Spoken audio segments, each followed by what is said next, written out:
আজকে এই বিজয় দিবসে ইসকন নামক সন্ত্রাসী বাহিনীদেরকে হুঁশিয়ার করে দিতে চাই, ৩০ লক্ষ হিন্দুর রক্তের বিনিময়ে এই দেশ স্বাধীন হয় নাই, ৩০ লক্ষ মুসলমানের রক্তের বিনিময়ে এই দেশ স্বাধীন হয়েছে।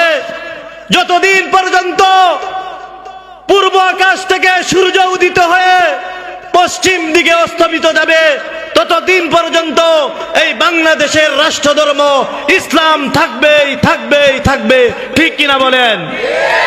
যদি হিন্দুরা, যদি ভারতের দাদা বাবুরা আমাদের সোনার বাংলার 1 ইঞ্চি মাটি দখল করতে চায়, তাহলে আমরা মাথায় সুতার টুপির পরিবর্তে মাথার ভিতরে লোহার টুপি পরিধান করব। কে কে রাজি আছেন? 2 হাত তুলে আল্লাহকে দেখিয়ে দেন। নারে তাকবীর। ইসলামের শত্রুরা, দুনিয়ার কোন প্রেসিডেন্ট এক দেশ থেকে অন্য দেশে সফরে গেলে, ভ্রমণে গেলে তাকে লাল গালিচার সংবর্ধনা দেওয়া হয়, লাল গোলাপের শুভেচ্ছা জানানো হয়। পক্ষান্তরে যখন কোন মাদ্রাসার তালিবুল আলেম ছাত্র রাস্তা দিয়ে হেঁটে যায়, মাদ্রাসার কুরআনওয়ালা ছাত্র রাস্তা দিয়ে হেঁটে যায়, আল্লাহ রাব্বুল আলামিন ফেরেশতাদেরকে ডাক দেয়া বলে, ও আমার ফেরেশতারা শুনো, আমার কুরআনওয়ালা ছাত্রদের জন্য দুনিয়ার কোনো গালিচা নয়, দুনিয়ার কোনো গালিচা নয়, তোমরা তোমাদের নূরের পাখাগুলো তাদের পায়ের নিচে বিছাইয়া দাও। হে মুসলমান, আল্লাহর গোলাম, এটা আমার বানানো কথা না, হাদিসের ভিতরে আসছে। ক্বালা রাসূলুল্লাহ সাল্লাল্লাহু আলাইহি ওয়াসাল্লাম, ইন্নাল মালাইকাতা লাতাদাউ আজনিহাতাহা রিজাল লিতালিবিল ইলমি।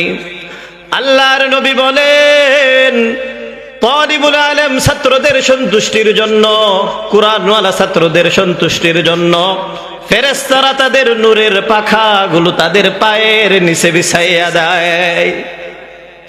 হ্যাঁ মুসলমান, আল্লাহর গোলাম, শুধু তাই না, শুধু ফেরেশতারা নূরের পাখা বিছাইয়া দেয় না, অন্য হাদিসের ভিতরে আসছে, ক্বালা রাসূলুল্লাহ সাল্লাল্লাহু আলাইহি ওয়াসাল্লাম, ইন্না তালিবাল ইলমা ইস্তাগফিরু লাহু মান ফিস সামাওয়াতি ওয়াল আরদ হাত্তাল হিতানি ফিল মা। আল্লাহর নবী বলেন, নিশ্চয় কুরআনওয়ালা ছাত্রদের জন্য, নিশ্চয় তালিবুল আলেম ছাত্রদের জন্য আসমান এবং জমিনের ভিতরে যা কিছু আছে, এমনকি সমুদ্রের মাছও তাদের জন্য মাগফিরাতের দোয়া করতে থাকে।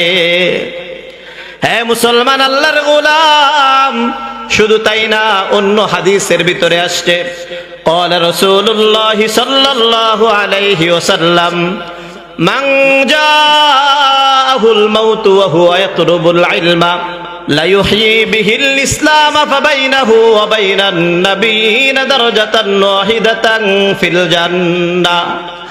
আল্লাহর নবী বলেন, যেই ব্যক্তির মৃত্যু হয়েছে এমন অবস্থায় যখন সে ইসলামকে জিন্দা করার জন্য ইলমে দ্বীন শিক্ষায় মগ্ন ছিল, ওই ব্যক্তির মৃত্যুর পরে তার আর নবীগণের মাঝে মাত্র একটি স্তরের পার্থক্য থাকবে, আর কোনো পার্থক্য থাকবে না। হে মুসলমান, আল্লাহর গোলাম, কুরআন